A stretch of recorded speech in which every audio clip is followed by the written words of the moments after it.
नमस्कार. मी सहआयुक्त अन्न नागपूर विभाग सचिन केदारे.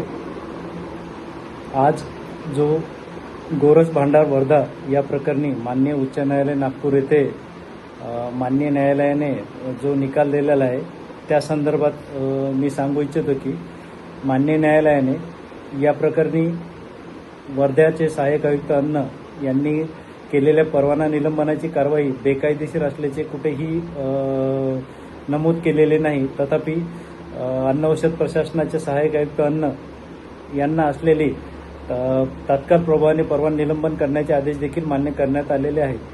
तथापि सदर प्रकरणी यापूर्वी जे पेढीच्या तपासण्या करण्यात आल्या होत्या त्या तपासणीच्या अनुषंगानं काही मुद्द्याच्या अनुषंगाने सदर पेढीस यापूर्वी सुधारणा नोटीस देण्यात आलेली नव्हती.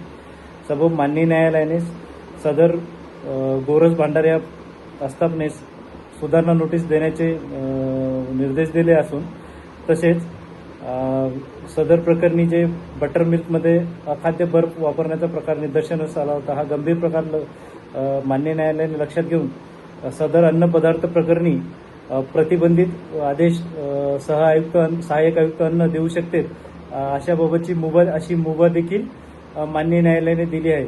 त्यामुळे हे म्हणणे खरे नाही की माननीय न्यायालयाने सदर इलिगल कारवाई असल्याचे म्हटले असे कुठेही निदर्शनास येत नाही. माननीय न्यायालयाने फक्त सदर प्रकरणी गोरस भांडार यांची याचिका मान्य केली असून निलंबन मागे घेऊन त्याऐवजी सदर पेढी सुधारणा नोटीस देण्याचे निर्देश देण्यात आलेले आहे व सदर पेढीने सदर सुधारणा नोटीसच्या अनुषंगाने त्यामधील नमूद त्रुटींची पूर्तता विहित कालावधीत म्हणजे 14 दिवसाच्या आत जर केली नाही तर त्या अनुषंगाने त्याच्यावर अन्न सुरक्षा मान्य कायद्याअंतर्गत पुढील कारवाई जसे की परवाना निलंबन किंवा रद्द या प्रकारची कारवाई घेण्यात येणार आहे.